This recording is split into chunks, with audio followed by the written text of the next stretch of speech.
Hello बच्चों, चलिए प्रश्न को देखते हैं। तो दिया गया प्रश्न है कि राउल्ट के नियमानुसार अवाष्पशील विलय युक्त एक विलयन का वाष्प दाब विलयन में विलायक के मोल प्रभाज के अनुक्रमानुपाती होता है। तो हमें बताना है कि दिया गया कथन सत्य है या असत्य।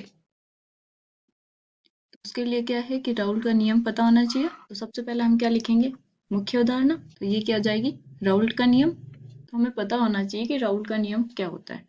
तो चलिए देखते हैं कि राउल्ट का नियम होता क्या है। तो राउल्ट के नियम के अनुसार वाष्पशील युक्त, तो हमें पता होना चाहिए कि राउल्ट का नियम क्या होता है। तो चलिए हम देखते हैं कि राउल्ट का नियम होता क्या है। कि राउल्ट के नियमानुसार वाष्पशील द्रव्य युक्त विलयन में प्रत्येक का वाष्प दाब विलयन में उपस्थित उस अवयव या विलायक के मूल अंश के समानुपाती होता है। ठीक है, मोल प्रभाज को हम मोल अंश भी बोल सकते हैं। तो चलिए राउल्ट का नियम लिख लेते हैं। राउल्ट का नियम, तो वो क्या हो जाएगा,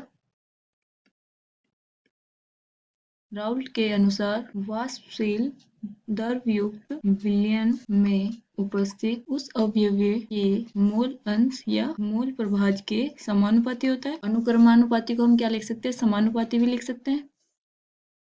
तो राउल्ट का नियम क्या होता है कि जो वाष्प दाब होता है वो किसके समानुपाती होता है, मोल प्रभाज के, एक्स के।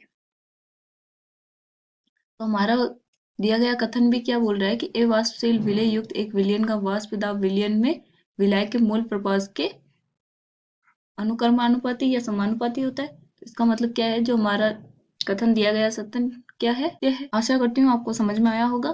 धन्यवाद।